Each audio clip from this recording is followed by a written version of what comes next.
Kita akan segera mulai. Silakan, Inga.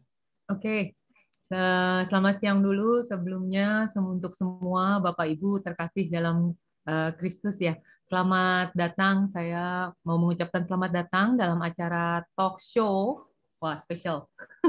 Tema kita kali ini keseimbangan dalam 3K, keluarga, kerja, dan kerohanian. Mungkin sedikit dari saya, talk show ini perpaduan sedikit dari podcast Komisi Keluarga, dan saya kira sifatnya sangat spesial karena kita dalam masa transisi seperti Pak Jeffrey tadi sampaikan ya, untuk ke bahan yang baru, untuk persekutuan K2 kita semua. So, dalam talk show kali ini juga kita kedatangan dua narasumber. Yang pertama adalah keluarga Pak Yohanes Kurniawan. Saya pikir semua udah pasti tahu ya, Pak Yohanes dan Ci Lydia. Tapi nanti kita tetap minta perkenalannya sedikit biar lebih kenal lagi gitu ya. Dan yang kedua dari keluarga Mas Aditya Nurman. Makasih banget tadi pagi udah lihat testimoninya, Pak. Menyentuh sekali deh. Nah, sekarang saya silahkan aja deh ke Pak Yohanes, Ci Lydia, untuk perkenalan singkat. Nanti boleh langsung Mas Aditya sama Deborah bergantian setelah keluarga Pak Yohanes. Silakan, Ci Lydia, Pak Yohanes. Ya. Ya, perkenalan apa ya? Jadi Yohanes dan Lydia, kami ada dua anak, Ivena dan Andrew, dan satu cucu, Joshua. Pekerjaan kami di bidang furniture, ya. Memang saya sendiri juga agak sensitif kalau dipilih untuk tema ini, mungkin karena sudah terkenal sangat tidak seimbang gitu. Jadi karena sering traveling gitu ya. Jadi itu jadi karena memang perusahaan kami banyak operasional di Indonesia, di Vietnam dan di US, jadi mau nggak mau memang harus traveling ke situ gitu. Apalagi ya, Lydia dulu waktu kami baru menikah, Lydia juga bekerja, tapi setelah punya anak terus berhenti bekerja di kantor, terus ganti bekerja di rumah gitu, yang tanpa ada jam kerjanya kan, gitu. Kira-kira itu ya, cuma itu dari kami. So, seimbang banget dong nih ya, Pak Yohanes ya, pasti ya. Super seimbang, super balance. Oke, thank you so much, Pak Yohanes, Ci Lydia. Terima kasih banyak. Silakan Aditya sama Deborah ya. Nama saya Aditya Nurman, istri saya Deborah. Kami menikah tahun 2012 dan masih junior ya. Dan bergereja di GPBB mulai tahun 2014 akhir. Ya, kami memiliki dua anak, Valentina dan Rafael, dan apa lagi ya? Saya bekerja di bidang oil and gas equipment. Istri Deborah sama ya, dulu bekerja, terus semenjak punya anak sama juga. Jadi stay at home mom. Yeah. That's all. Thank you. Oke, thank you. Nanti kita mungkin saya sama Pak Jeffrey nanti akan nanya-nanya bagaimana balancing-nya nih. Kayak mau balancing. Iya, saya langsung lanjut dengan doa pembukaan ya. Kita biar cepat. Mari kita berdoa bersama. Bapa di dalam surga, saat ini kami mau berdoa memohon penyertaan-Mu dalam talk show Komisi Keluarga GPBB kali ini. Kami minta Engkau supaya memberikan hikmat kepada kami semua, agar kami boleh merasakan kehadiran-Mu dan membuka pikiran dan hati kami untuk bersekutu dan berdialog satu sama lain. Kami mohon supaya segala apa yang dipaparkan dan didiskusikan hari ini boleh membawa faedah yang baik ke dalam kehidupan keluarga kami. Kami serahkan acara talk show kami ini ke dalam tangan-Mu. Terima kasih ya Bapak. In your name we pray. Amin. Amin. Saya langsung kasih ke pembimbing komisi keluarga lah ya, Pak Jeffrey. Oke. Ya. Ya, jadi saya dengan Inge bergilir ya akan nanya-nanya.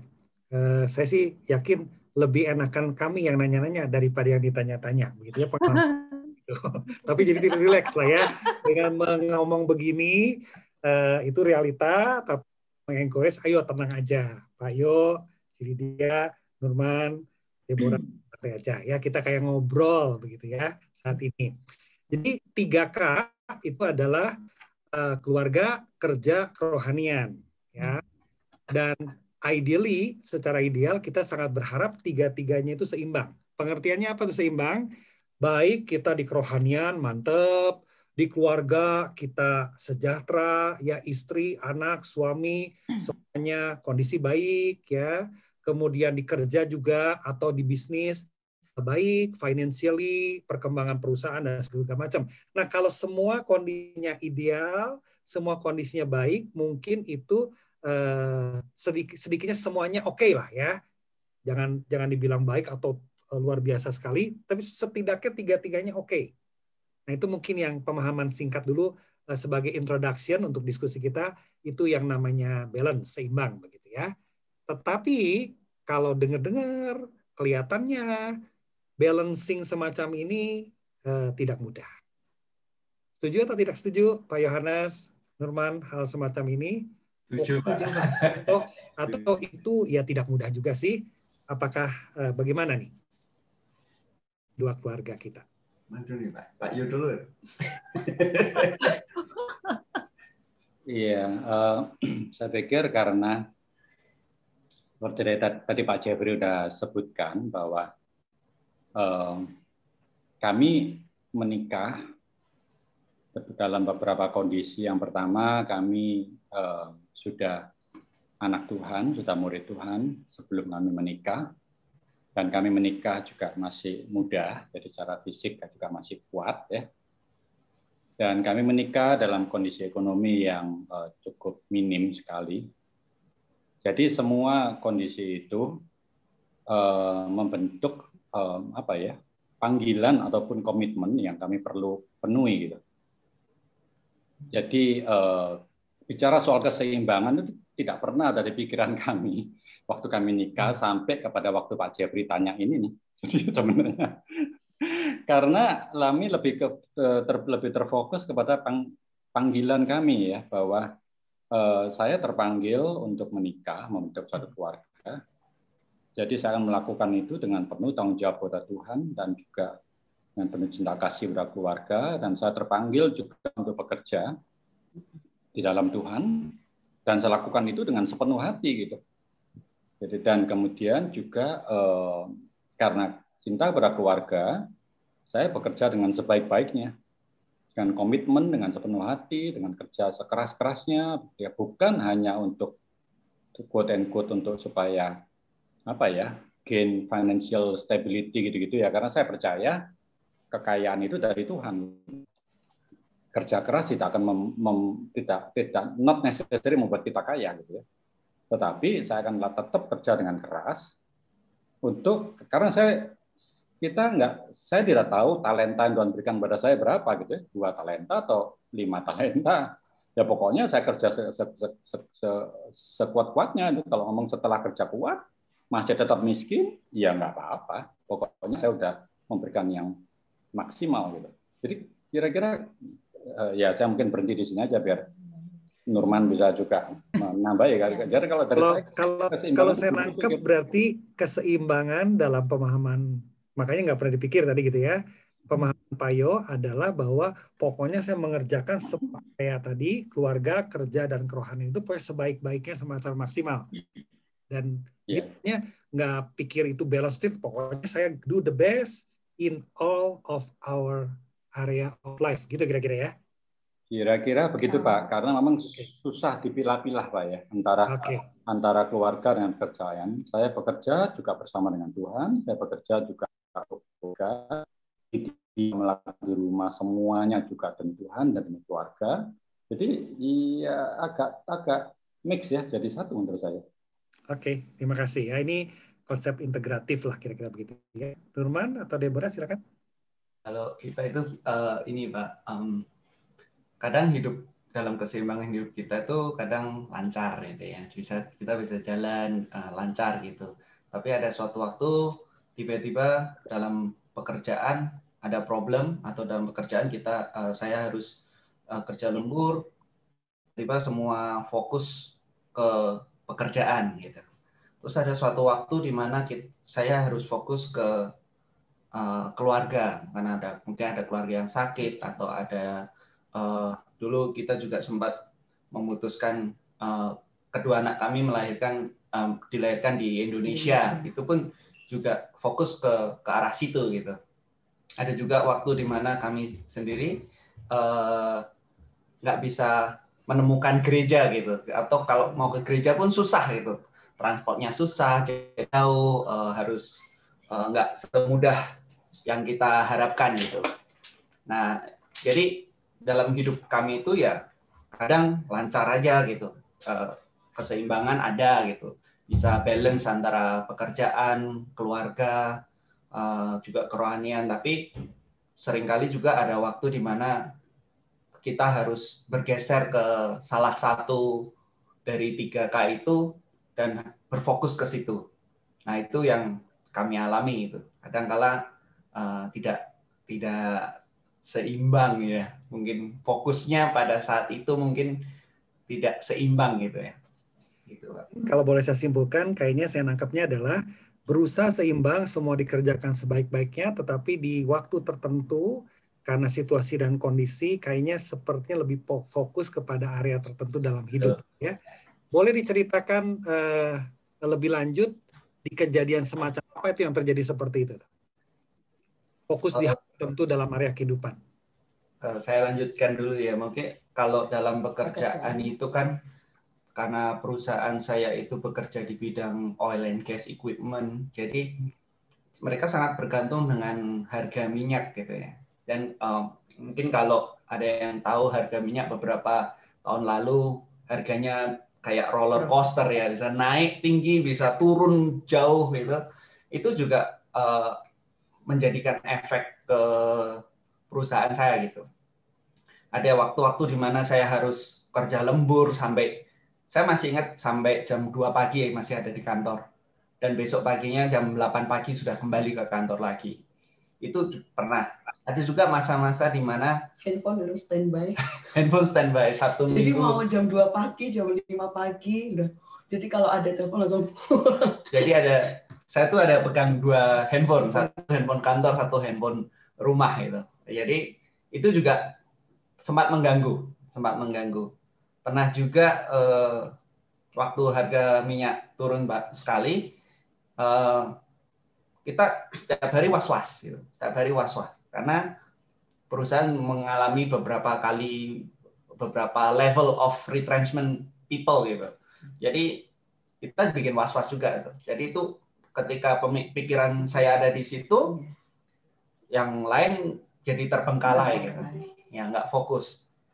Juga tadi saya sempat bilang waktu keluarga juga ya, waktu keluarga itu kita memutuskan untuk melahirkan anak-anak di Indonesia, juga waktu ada anggota keluarga yang sakit, saya harus kembali fokusnya ke keluarga.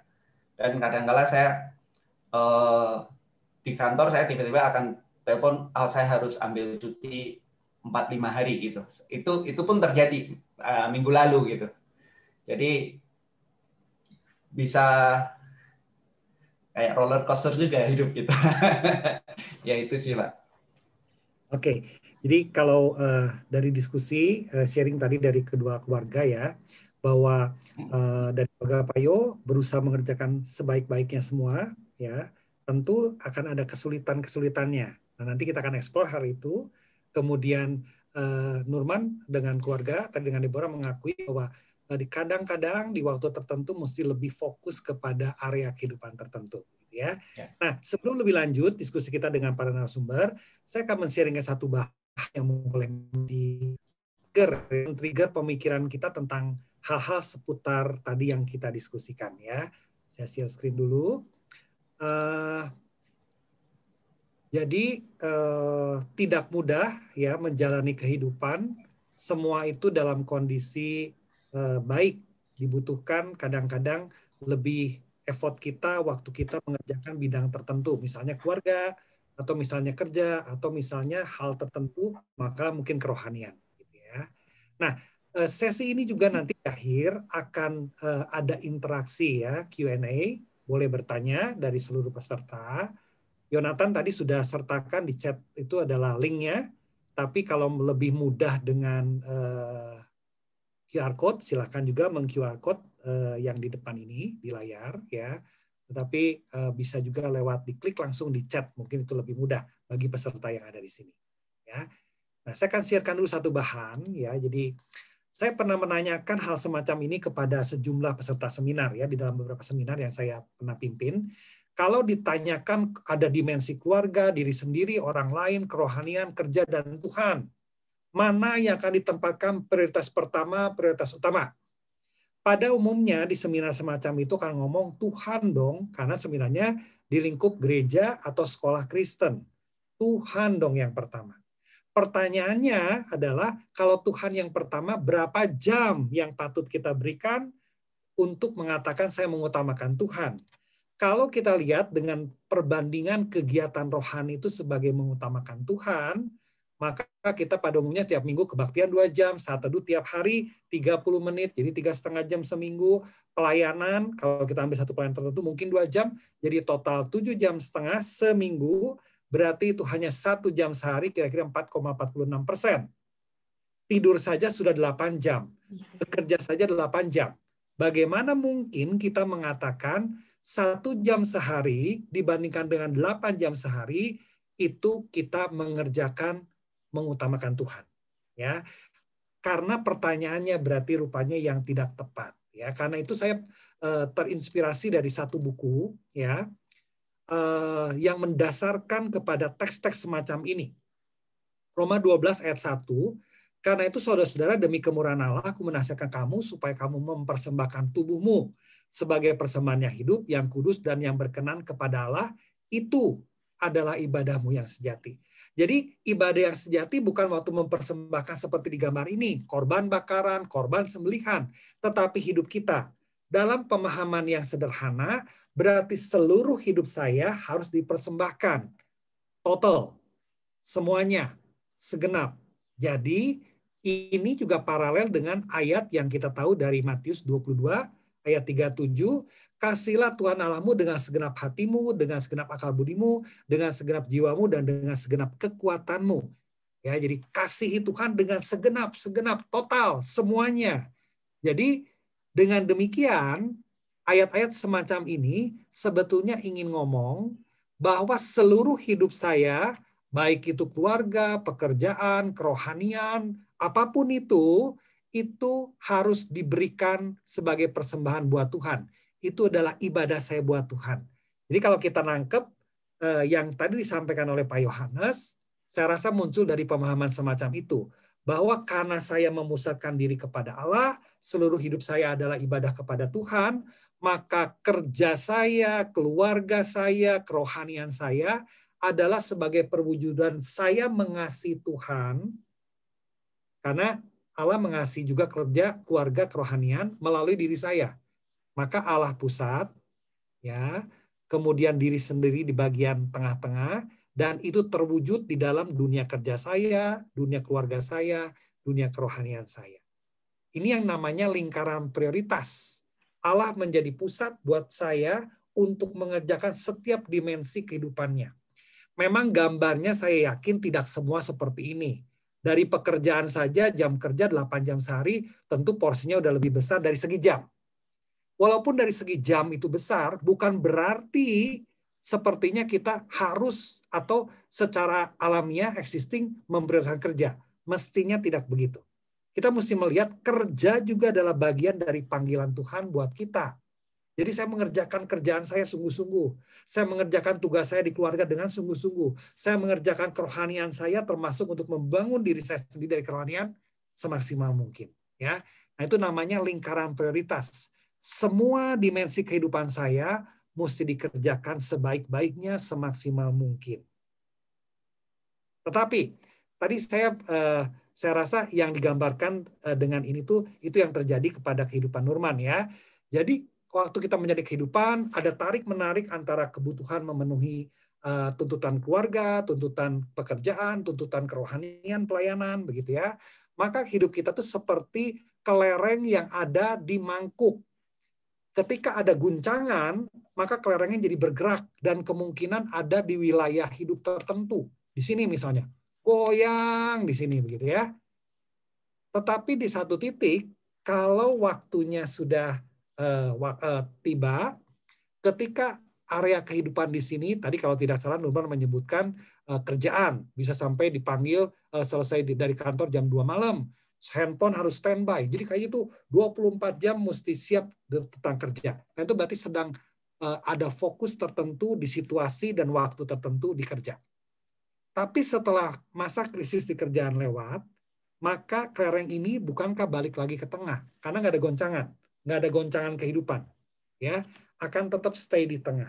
Sampai ada goncangan berikut. Kalau tadi dunia kerja, mungkin saya mendapat indikasi tadi, kayaknya ada satu waktu musim melahirkan di Indonesia. Nah, itu berarti kan fokus atau penekanan di situasi tertentu, waktu tertentu ke keluarga. Sepertinya pekerjaan agak diabaikan sedikit.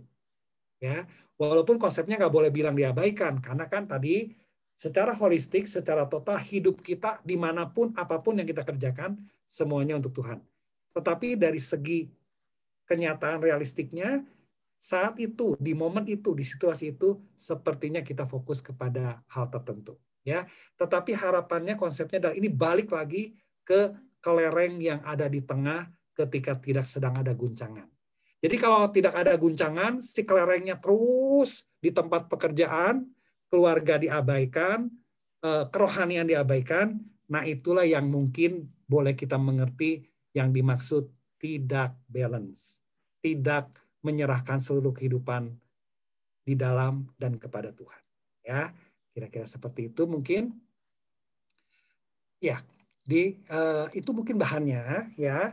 Nah, kita akan lanjutkan diskusi ini dengan mengembangkan ya bagaimana membalancing semuanya baik, semuanya dalam totalitas kehidupan. Silakan Inge akan memimpinkan hal ini.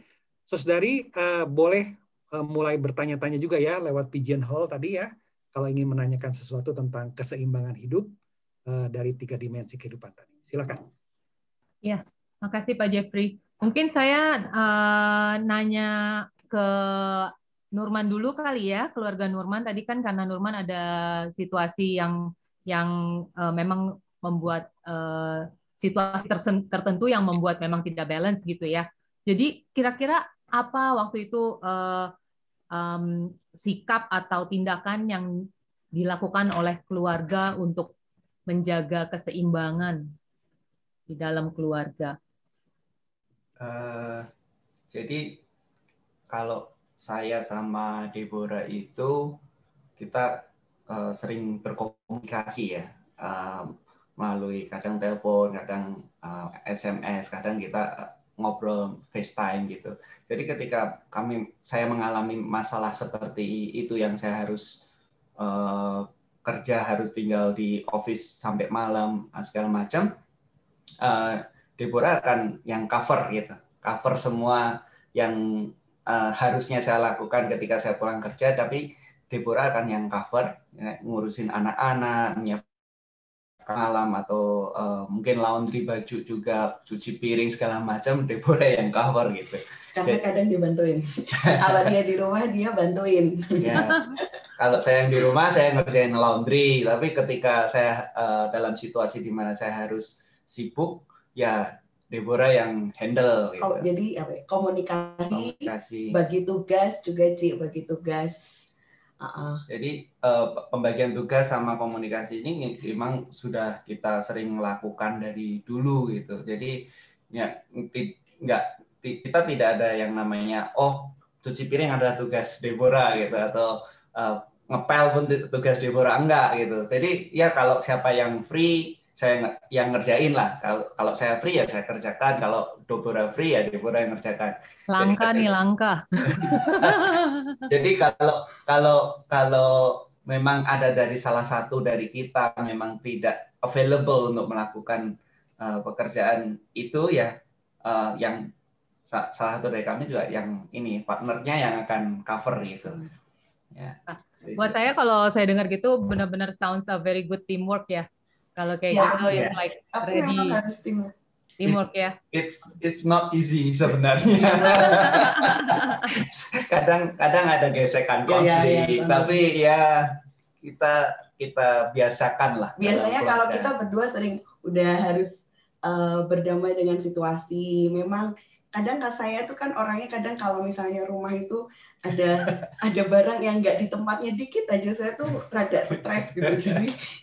Jadi kadang dia yang selalu ngingetin saya buat kadang nggak semuanya itu bisa berjalan perfect gitu. Jadi harus ada ruang ketidaksempurnaan, itu kamu harus belajar berdamai sama hal-hal seperti itu. Jadi nggak bikin marah, karena kalau misalnya udah stres nanti efeknya juga ke anak-anak gitu. Yeah. Jadi berusaha untuk berdamai dengan situasi. Iya, thank you. Saya appreciate sekali tuh menggunakan kata bahwa tidak sempurna. Saya sendiri sulit untuk bisa menerima bahwa tidak sempurna. Karena masih pinginnya sempurna. Thank you so much ya buat sharingnya. Saya bisa belajar banyak sekali untuk lebih bisa teamwork, banyak compromising, working together, saling mengerti. It's not easy, as you said. Terima kasih. Kalau Pak Yohanes, saya mau nanya dong Pak Yohanes, karena Pak Yohanes tadi bilang konsep ini baru buat Pak Yohanes, dan saya dengar Pak Yohanes mengatakan bahwa segala sesuatunya merupakan calling dalam kehidupan Bapak. Saya boleh nggak Bapak share sedikit sama Cilidia, bagaimana begitu Bapak mendengar konsep ini saat ini, buat Bapak sendiri dan buat Cilidia? Ya, karena memang yang pertama kami tidak menaruh keseimbangan itu sebagai prioritas, atau boleh bilang tidak sempat sampai menjadikan itu menjadi prioritas. Ya. Kemudian yang kedua, keseimbangan dalam definisi waktu atau jam yang dibagi 3 begitu agak susah buat kami, karena seperti tadi saya sharingkan bahwa di dalam pekerjaan pun itu kan dilakukan demi keluarga ya, gitu, dan juga demi Tuhan. Nah, kita berkeluarga juga membawa mandat dari Tuhan kan untuk anak-anak dan sebagainya. Nah, jadi tetapi satu hal yang mau saya sharingkan di sini adalah karena kita tidak tinggal di dunia yang ideal, maka selalu calling itu membutuhkan komitmen dan menuntut pengorbanan gitu. Ya, jadi makanya panggilan kami juga cukup dinamis dan unik gitu ya, dalam arti kata waktu kami dulu masih muda, anak-anak masih kecil banget, itu balancing-nya mungkin beda gitu dengan sekarang misalnya ya. Jadi itu progresif, berubah terus gitu. Kemudian unik dalam arti kata saya bisa menjalankan itu karena Tuhan memberikan pada saya istri seperti Lydia gitu ya. Jadi adanya saya hari ini dibentuk Tuhan melalui keluarga ini juga karena istri gitu ya. Adanya Lydia hari ini juga dibentuk Tuhan juga karena saya. Gitu. Jadi kita memang di dalam berkeluarga itu pun pekerjaan Tuhan terus berjalan, dan di dalam pekerjaan juga sebenarnya seperti saya pernah sharingkan dulu sebelumnya bahwa saya mengenal karakter Tuhan, saya mengalami kehadiran Tuhan itu lebih sering di tempat pekerjaan daripada di gereja misalnya gitu ya, karena disitulah kita mengerti tentang providence Tuhan pada waktu saya bergumul, pada waktu ada di titik paling rendah ya, mana Tuhan itu Tuhan yang setia, kemudian compassion, being generous, itu semua saya pelajari dari pengalaman nyata. Jadi akhirnya Tuhan menjadi Tuhan yang sangat real sekali gitu. Kira-kira itu ya, mungkin kepanjangan, atau Lydia mau nambahin tentang pengorbanan. Yang perlu dikonfirmasi sama Ibu Lydia, tadi pancingan dari Pak Yohanes. Saya bilang katanya, ya saya bisa begini karena Ibu Lydia. Apakah sebetulnya Harusnya diomongin dulu, Pak. Ya, saya menambahin sedikit lah apa. Saya melihat memang Yohanes dari segi waktu untuk bekerja, memang panggilan hidupnya di pekerjaan saya melihatnya.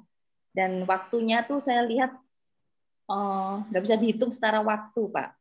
Jadi kalau dilihat balancing itu kadang iya nggak ideal, nggak sempurna. Mungkin terhadap istri, terhadap anak. Tapi waktu bukan sekarang ya, waktu saya menjalaninya baru masa-masa menikah itu, saya merasa melihatnya nggak balance sebenarnya. Tapi karena dia mengerjakannya, dia mengatakan bahwa panggilan hidupnya di pekerjaan. Lalu saya juga melihat itu hal yang baik dan memang benar karena prioritas hidupnya di Tuhan. Jadi saya yang mau nggak mau support gitu jadinya. Jadi saya support karena Yohanes, karena kita menaruh prioritas hidup mungkin di Tuhan. Jadi ketiga-tiganya itu nggak bisa nggak bisa dihitung satu-satu berapa persen. Jadi saya mengintegrasikan fokusnya kepada Tuhan gitu ya. Atau gimana? Terima kasih. Jadi kalau saya nangkep ya, dari segi kasat mata atau pakai yang hitung-hitungan, Pak Yohanes ini menggunakan cukup banyak waktu, bahkan sempat dirasa tidak balance ke kerja.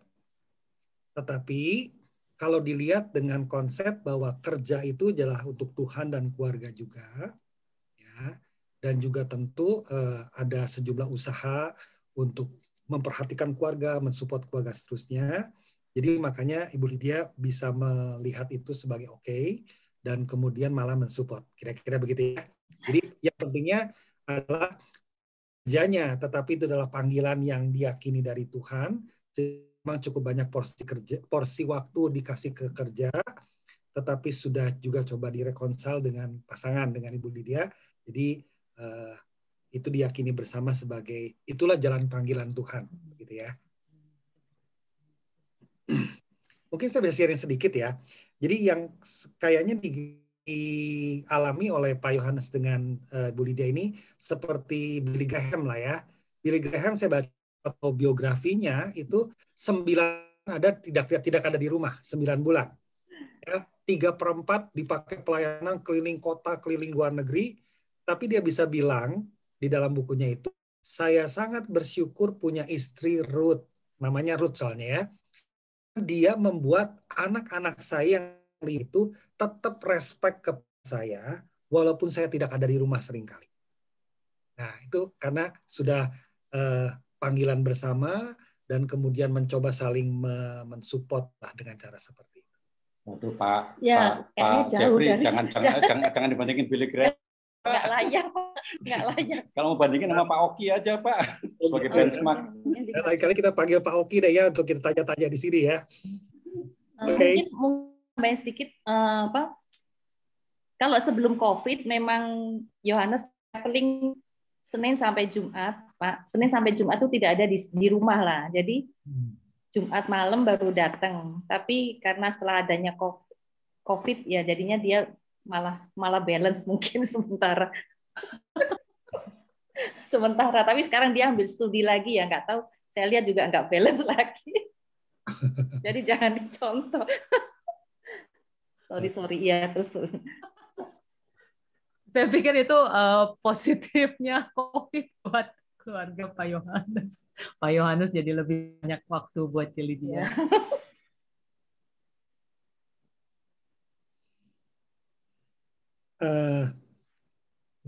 Silakan, mau lanjutkan. Udah apa lagi nih Pak? Saya lagi lihat-lihat nih Pak. Mungkin kita diskusikan tentang tadi semua di tataran ideal ya, kita berupaya, kita berkomunikasi, kita, menyamakan panggilan dan segala macam. Tetapi dalam kenyataan kata Pak Yohanes tadi kan nggak segampang teoritis dan idealnya dong, gitu ya. Gimana? Apakah ada kesulitan menjalankan tadi yang ideal itu? Silakan. Iya, tadi Norman udah highlight dan sama Dora bahwa perlu ada fleksibilitas. Jadi saya pikir itu yang terjadi, yang kami upayakan, meskipun itu tidak selalu bisa gitu ya. Jadi hal yang lain yang perlu kita highlight dalam perjalanan pernikahan kami selama 32 tahun, bahwa tanggung jawab dan komitmen untuk panggilan itu selalu membawa pengorbanan. Jadi kalau mau dikatakan bahwa dengan yang tanyakan siapa yang paling terdampak, gitu, siapa yang paling kena korbannya, ya pasti Lydia dan anak-anak gitu. Kalau di keluarga ya, kalau di perusahaan mungkin juga staf-staf saya juga jadi korban juga gitu, pada waktu saya mesti banyak waktu untuk keluarga misalnya. Jadi tetap di dalam kenyataannya ada pengorbanan ya yang tidak bisa. Kemudian kalau untuk saya pribadi, saya juga hampir nggak pernah ada waktu untuk diri sendiri itu, karena zaman sekarang ada me time, kalau saya tuh hampir nggak ada waktu buat diri sendiri. Iya, jadi naik gunung pun baru hari-hari tua ini baru mulai naik gunung, Pak. Dulunya terpaksa berhenti semua hobi-hobi. Jadi ya semua perlu pengorbanan lah, Pak ya. Itu yang mungkin kenyataan lah yang harus kita terima dalam mengerjakan itu, tetapi in the end Tuhan membuat itu semua indah kalau kita lakukan bersama dengan Tuhan gitu. Iya. Mungkin kalau saya boleh sharing sedikit, saya sendiri baru mendengar konsep keseimbangan ini waktu saya masuk seminari. Saya selama ini selalu berpikir hidup saya oke-oke aja gitu ya, buat saya pribadi gitu. Sampai saya baru masuk seminari, sekolah counseling, dan saya baru mendengar konsep ini, baru diajarkan konsep ini. Dan selama ini saya selalu berpikir saya mempunyai relasi yang dekat dengan Tuhan, yang nyata, yang real buat saya secara pribadi. Tapi ternyata setelah saya menilik, mungkin tidak melakukan kehidupan saya yang seimbang, ideal, mempunyai hubungan yang dekat dengan Tuhan sampai mungkin ada poin-poin di mana krisis dalam kehidupan saya, yang saya mungkin juga nggak nyadar bahwa itu teguran Tuhan buat saya pribadi. Dan di situ mungkin baru saya lebih bisa mengerti, mendekatkan diri dengan Tuhan, baru bisa saya belajar mengerti konsep pentingnya keseimbangan dalam kehidupan pribadi saya. Terus saya baru mengembangkan itu di dalam keluarga saya sendiri. Kalau buat saya secara pribadi seperti itu. Dan dibutuhkan benar-benar tingkat awareness yang tinggi dari seseorang untuk menyadari betapa pentingnya kebutuhan keseimbangan ini di dalam kehidupan pribadi dan ya keluarga. Norman sama Deborah, gimana sharing ketidakmudahan nih mencoba menjaga hal ini? Kalau tadi Ci Inga bicara tentang perjumpaan dengan Tuhan, maksudnya itu juga kayak menjadi apa ya, fondasi ya, jadi itu perjumpaan dengan Tuhan melalui doa, misalnya saat teduh, saat-saat kita menyediakan waktu untuk mendengarkan Tuhan gitu. Jadi mendengarkan apa yang Tuhan mau untuk kita kerjakannya. Itu menjadi fondasi yang penting juga sih, supaya kita tidak hanya melulu menggunakan ego gitu. Saya maunya begini, tapi kan maunya me time terus. Tapi kan kadang ketika ada kesulitan, kadang halnya tidak berjalan seperti yang kita mau itu tadi. Nah, itu perjumpaan dengan Tuhan melalui firman yang menguatkan, terus doa juga, kita berdua berusaha juga untuk kadang membahas tentang firman Tuhan. Jadi what should we do gitu. Jadi untuk dalam hidup kita tuh, kami tuh berusaha untuk membuat rutinitas setiap hari kan, dari Senin, Selasa, Rabu, Kamis sampai hari Minggu pun kami itu mempersiapkan rutinitas waktu gitu, yang boleh dibilang hampir setiap minggu hampir sama gitu. Jadi ada waktu buat saya untuk bekerja, ada waktu untuk mengantar anak-anak untuk ke tuition atau les renang atau apa, dan ada juga waktu untuk saya olahraga di hari Sabtu pagi, dan hari Minggu kami gunakan untuk waktu dengan Tuhan, waktu untuk ada anak-anak sekolah minggu. Jadi itu menjadi rutinitas waktu ini, dan kami pun kami berusaha untuk menyediakan waktu juga untuk Tuhan. Setiap malam untuk sebelum tidur kami kadang berdiskusi tentang firman Tuhan, juga kami diskusi mungkin tentang masalah sosial, masalah yang kadang ya di luar apapun lah, bisa dibilang ya ngomongin tentang apapun yang terjadi dalam hari itu gitu. Jadi rutinitas waktu ini juga mungkin cukup membantu menyeimbangkan 3K itu tadi ya. Mungkin memang tidak proporsional waktunya, memang tidak sama, tetapi kami berusaha memang secara rutin mengikuti waktu itu, sehingga kami itu tidak kehilangan fokus gitu. Tidak kehilangan fokus untuk Tuhan, tidak kehilangan fokus untuk keluarga, tidak kehilangan fokus untuk pekerjaan. Ya, yang tadi saya bilang juga, kadang-kala memang ya up and down. Kadang ada waktu di mana semua rencana rutinitas itu jadi amburadul gitu. Tapi ya pada masa itu memang itu yang dibutuhkan, fleksibilitas, ya. Fleksibilitas dan juga kerjasama.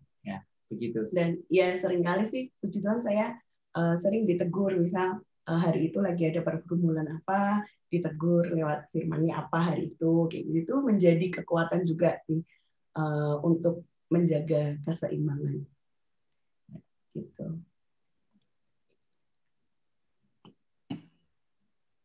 So kalau saya summarize, kayaknya fleksibilitas, rutinitas itu penting ya, untuk keluarga Aditya sama Deborah ya.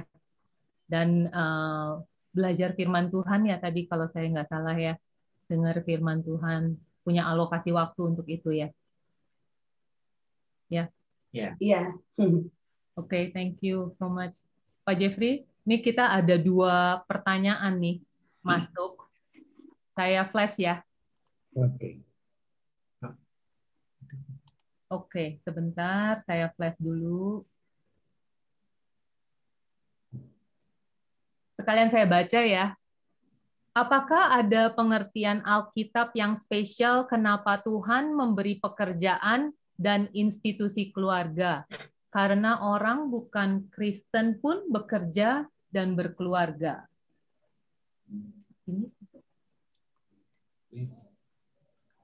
Oh, sorry. Sekali lagi saya baca. Apakah ada pengertian Alkitab yang spesial kenapa Tuhan memberi pekerjaan dan institusi keluarga? Karena orang bukan Kristen pun bekerja dan berkeluarga dan hasil lebih baik. Okay. Mungkin buat Pak Jeffrey ya. Saya menghindar, saya jawab langsung ya. Oke. Karena kan bintangnya saat ini adalah Pak Yohanes dengan Bu Lydia. Pak Yohanes deh. Kalau gitu mungkin Pak Yohanes. Deborah. Tapi kalau memang memungkinkan atau perlu ya saya komentar sedikit. Oke. Tapi ini banyak menggumulkan juga tentang masalah kerja. Karena itu panggilannya, setahu saya juga ketika studi teologi ya, banyak materi-materi tentang teologi kerja atau hal semacam itu ya yang digumulkan. Pak Yohanes mungkin bisa mengawali ya. Iya, jadi pengertian saya sangat kental dari awal, dari kitab Kejadian. Itu mandat penciptaan, mandat pekerjaan itu diberikan kepada kita gitu. Bahkan sebelum manusia jatuh dalam dosa. Dan mandat untuk berkeluarga pun juga diberikan sebelum manusia jatuh dalam dosa gitu ya. Jadi bagi kami panggilan itu sangat jelas ya. Tetapi kalau untuk menjawab kenapa, karena orang bukan Kristen pun bekerja dan berkeluarga, ya memang gitu. Karena memang orang bukan Kristen pun tetap diciptakan serupa dan segambar Allah kan. Jadi mereka juga tetap membawa image itu dalam diri mereka. Gitu. Dan kalau dikatakan hasilnya lebih baik, ya kenapa tidak gitu ya? Karena memang ketaatan kita di dalam menjalankan mandat dari Tuhan itu tidak bisa diukur dengan hasil gitu ya. Diukur berarti kalau orang ikut jalan Tuhan maka dia akan lebih berhasil, lebih sukses, lebih kaya. Enggak juga, Tuhan tidak pernah berjanji gitu ya. Tetapi kita punya hope, punya pengharapan yang jauh melampaui mereka karena kita bekerja bukannya for the sake of bekerja, tapi kita bekerja juga punya satu tujuan eschatological, yaitu tentang new creation itu, bahwa memang kita semuanya menuju ke tujuan akhir hidup kita kan sebenarnya gitu. Kalau saya melihatnya begitu sih Pak.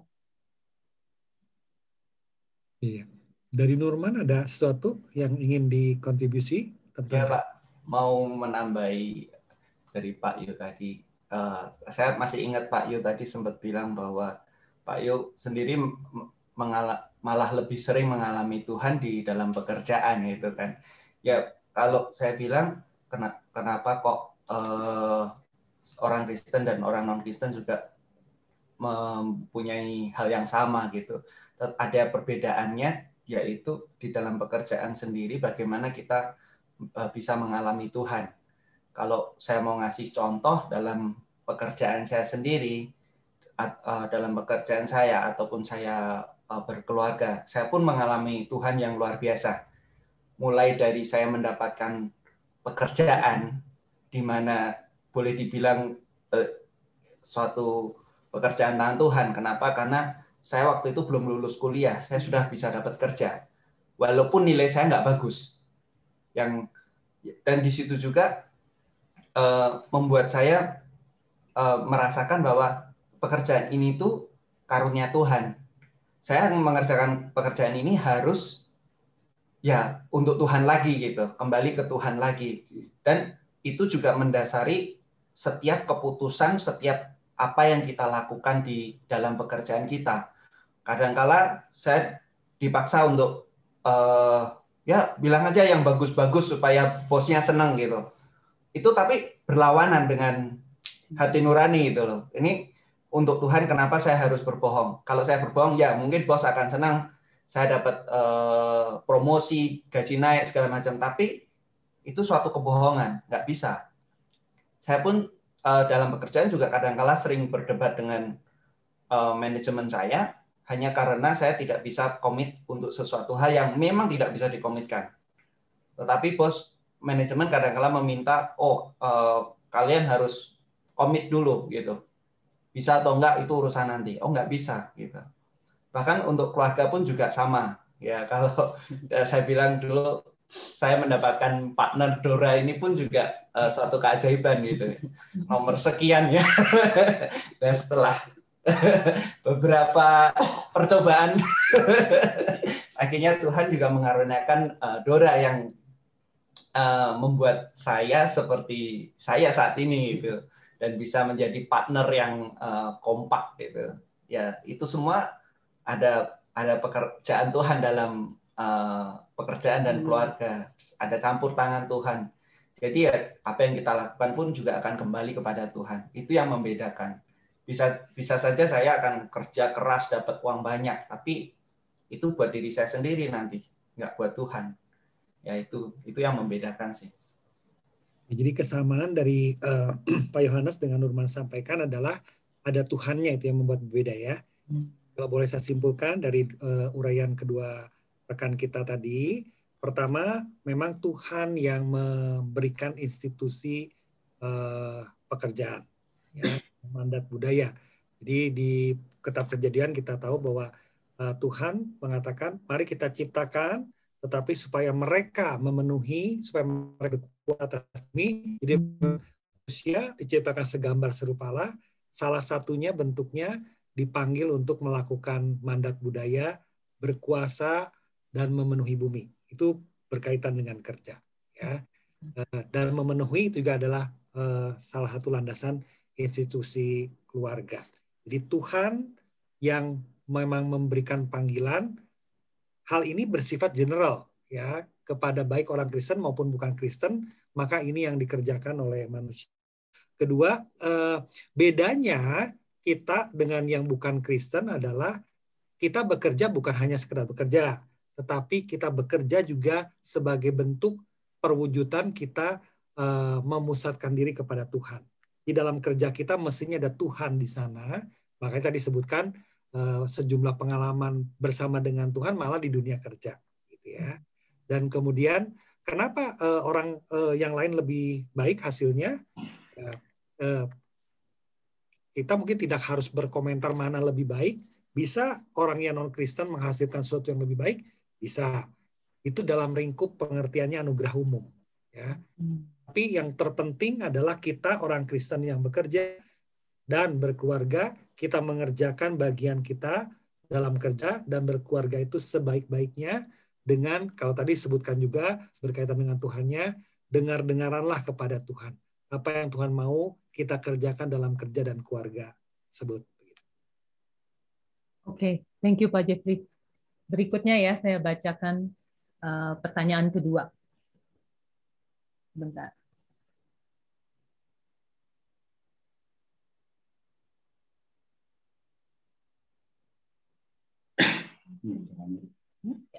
Seberapa besar pelayanan selaras dengan kerohanian? Saya pikir ini pertanyaan baik sekali nih. Bagaimana menghindari jebakan menghabiskan waktu di pelayanan dan mengurangi waktu untuk Untuk keluarga. Untuk keluarga, ya. Silakan kedua bintang kita ya. Nurman dengan Deborah atau Pak Yohanes, Bu Lydia, silakan. Mau gantian? Nurman dulu katanya Lydia. Boleh. Seberapa besar pelayanan selain kerohanian? Bagaimana menghindari jebakan? Yang pertama dulu ya. Kalau menurut saya pelayanan ini sifatnya kegiatan. Kalau kerohanian itu sifatnya intimate dengan Tuhan gitu. Jadi seberapa besar pelayanan selaras dengan kerohanian? Sebenarnya juga ini ya, kalau untuk pelayanan pun kami pun juga membatasi juga sebenarnya karena sesuai dengan kemampuan waktu kami gitu. Jadi yang kita lakukan untuk pelayanan itu ya sesuatu kegiatan yang bisa kita lakukan untuk membantu gereja atau komisi itu. Tetapi kalau kerohanian itu lebih ke personal relationship dengan Tuhan. Jadi bahkan kadangkala ya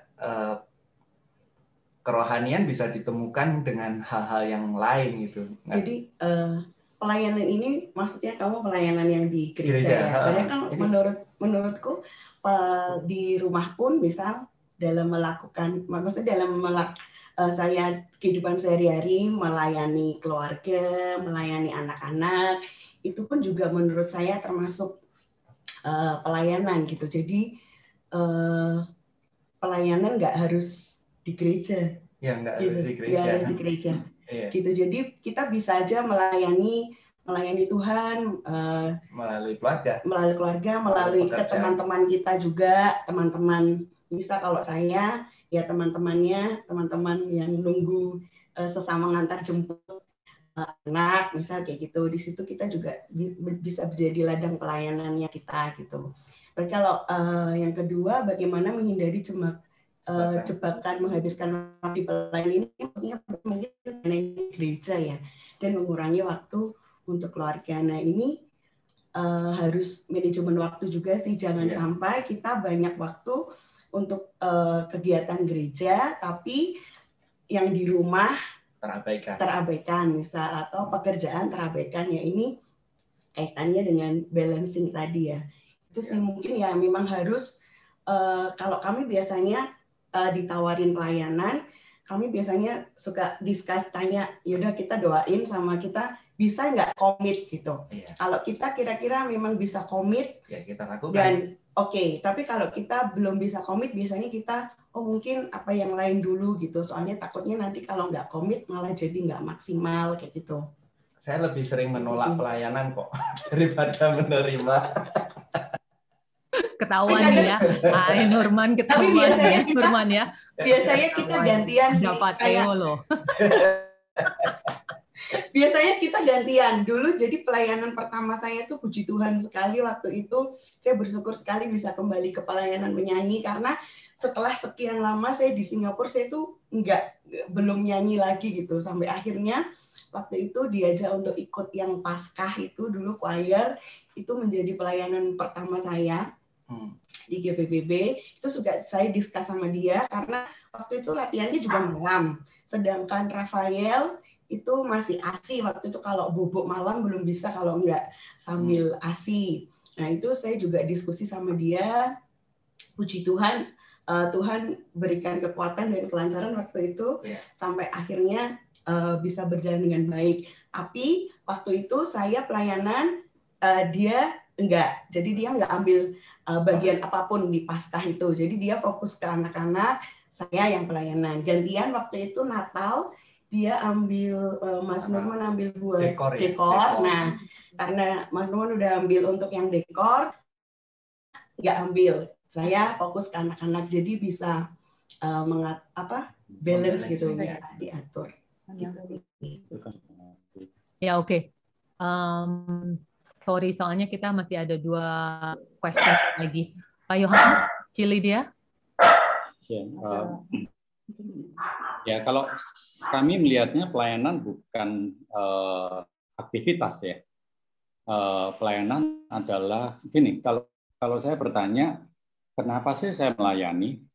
Ya karena Tuhan terlebih dahulu melayani saya. Dan yang kedua, kenapa saya melayani? Karena saya mengasihi sesama dan saya mengasihi Tuhan kan. Nah, kenapa saya mengasihi sesama? Karena Tuhan lebih dahulu mengasihi saya. Gitu.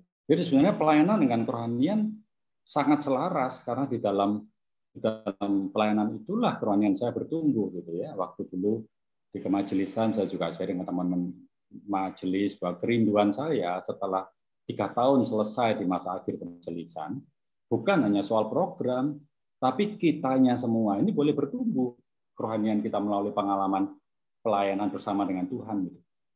Jadi mungkin itu ya. Kemudian yang kalau soal dampak kepada keluarga, justru saya mau mengajak keluarga ini melihat satu pelayanan yang wholeheartedly gitu ya, satu pelayanan yang memang sepenuh hati.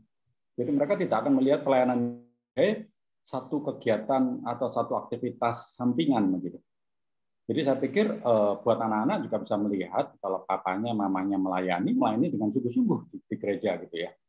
Kalau enggak ya enggak, tapi kalau melayani sungguh-sungguh. Dan kalau kita bekerja keras itu pun sebenarnya juga saya percaya ya, memberikan dampak positif kepada anak. Anak itu melihat bahwa ternyata pekerjaan itu enggak semudah itu gitu ya. Mereka tidak hidup di dunia yang ideal. Mereka harus belajar kerja keras gitu, karena inilah dunia yang Tuhan panggil kita ada di dalamnya menjadi terang dan garam gitu. Kira-kira itu ya. Saya ngomongnya agak kecepatan karena waktunya kamu habis. Ya. Jadi kita sudah sejam karena kita targetkan ini supaya sejam. Jadi saya pikir walaupun ada 2 pertanyaan tadi ya lain ya mungkin tidak dibahas saat ini, tetapi saya rasa kita cukupi talkshow kita saat ini. Dengan tadi saya mencoba menyimpulkan di pertanyaan terakhir bahwa dengan pekerjaan, kerohanian, dan keluarga semuanya terintegrasi dan mestinya berpusat kepada Tuhan, mestinya jangan sampai yang satu jadi sepertinya dikorbankan untuk yang lain, gitu ya. Ini kan komplainan dari pertanyaan ini. Kok jadinya lebih banyak waktu dengan keluarga, pelayanan sehingga mengabaikan keluarga. Ini tentu bukan yang ideal. Nah, kalau misalnya memang, kan ini lebih banyak ngomong tentang pelayanan, kalau jadi kesulitan dan jadi beban, ya, jadi pertama kerohanian itu tidak hanya sekedar pelayanan, ya, lebih luas lagi. Tadi sudah dibahas dalam beberapa dimensi, ya. kalau pelayanan itu menjadi beban dari segi waktu, tenaga segala macam, menurut saya sih nggak apa-apa kalau misalnya waktunya untuk keluarga di waktu tertentu, tidak pelayanan dulu nggak apa-apa. Karena saat itu kita butuh waktu, tenaga, dan konsentrasi untuk melayani keluarga. Misalnya ada keluarga yang sakit, bisa mengatakan, maaf Pak Jeffrey, saya tidak bisa melayani dulu karena saya mau konsentrasi melayani keluarga yang membutuhkan keluarga karena sakit. Kan bisa ngomong begitu. Saya rasa kalau kita sudah bertanggung jawab dari segi keluarga, dari segi pelayanan, kerohanian, dari segi bekerja, ketika kita excuse karena kondisi situasi tertentu, ada guncangan, orang ngerti dan tetap respect. Karena track record kita dari dulu, kita oke kok. Dan kadang-kadang kita mengatakan, saya tidak dulu terlibat untuk hal ini dari pelayanan, atau di kerjaan, kita ngomong sama bos, bos, saya butuh waktu untuk keluarga, saat ini sangat urgent. Bos juga lihat track record kita, selama bekerja kita rajin, kita oke, ada prestasi kerja, bisa mengerti mestinya. Karena track record yang sudah lama. Ya. Nah, jadi hal semacam itu yang perlu kita kembangkan juga. Ya. Nah, bisa pigeonhole-nya di stop. Ya, Renata. Thank you. Jadi yang terakhir saya akan sharingkan, nanti di dalam kelompok-kelompok kecil setelah bersama-sama mengikuti talk show ini, tolong diskusikan di dalam kelompoknya masing-masing pertanyaan ini. Ya, yang pertama, apakah ada hal yang bisa dipelajari dari talk show ini? Kalaupun nggak ada, nggak apa-apa. Ya, kami sih nggak akan jadi terganggu ya. Karena kan ini kan lebih reflektif. Yang paling penting Anda mendapat apa. Tapi kalau ada, silakan di-sharingkan di dalam kelompok. Tetapi pertanyaan yang kedua, saya rasa setiap orang harusnya memikirkan dengan serius. Apakah ada bidang tertentu dalam kehidupan Anda saat ini yang menyedot waktu dan tenaga demikian banyak? Pertanyaannya, kenapa demikian? Dan pertanyaan berikutnya, karena kita mau berusaha berpusat kepada Allah, apakah dengan hal tersebut Anda merasa telah hidup berpusat pada Allah? Kemudian, apakah yang Anda pikir perlu Anda lakukan agar bisa hidup seimbang dan integratif antara keluarga, kerja, dan kerohanian? Nanti saya akan tambahkan hidup seimbang dan integratif, ya, supaya itu message kita di sepanjang talk show ini. Seimbang yang integratif semuanya, nyatu dengan berpusatkan kepada Tuhan. Ya, nanti silakan didiskusikan hal semacam ini di dalam kelompoknya. Oke, dengan demikian terima kasih ya untuk semuanya. Terima kasih kepada Pak Yohanes dan Ibu Lydia ya yang men-sharingkan kehidupannya, pemahamannya. Nurman, juga Deborah, terima kasih ya. Terima kasih, Pak. Juga kita akan berdoa untuk menutup sesi ini ya. Bapa di surga, ini kami tahu kami hidup di dalam dunia yang tidak sempurna, dan kami pun manusia-manusia yang tidak sempurna. Kami menjadi pasangan yang tidak sempurna. Kami menjadi orang tua yang tidak sempurna. Tetapi dalam dunia dan kehidupan yang penuh dengan tidak kesempurnaan ini, kami belajar dasar-dasar yang Tuhan mau. Tuhan mau kami hidup sepenuhnya buat Tuhan. Itu berarti mengerjakan kehidupan keluarga, pekerjaan, dan kerohanian kami, termasuk di dalamnya ada pelayanan dengan sebaik-baiknya. Tuhan tolong kami untuk mengerjakan semua dengan sebaik-baiknya. Dan kalau ada kesulitan, mohon Tuhan memberi hikmat kepada kami, mampukan kami supaya mengenali harus bagaimana mengerjakan dengan sebaik-baiknya semua dimensi ini.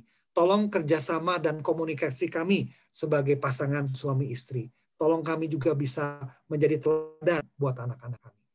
Terima kasih Tuhan, kami bersyukur, kami menyerahkan di dalam nama Tuhan Yesus Kristus. Amin. Oke, sesi hari ini sudah bisa kita akhiri. Terima kasih. Rekan-rekan boleh meninggalkan ya tempat ya. Zoom. Terima kasih ya untuk kehadirannya dan semoga terima kasih Pak Jeffrey. Terima kasih Deborah.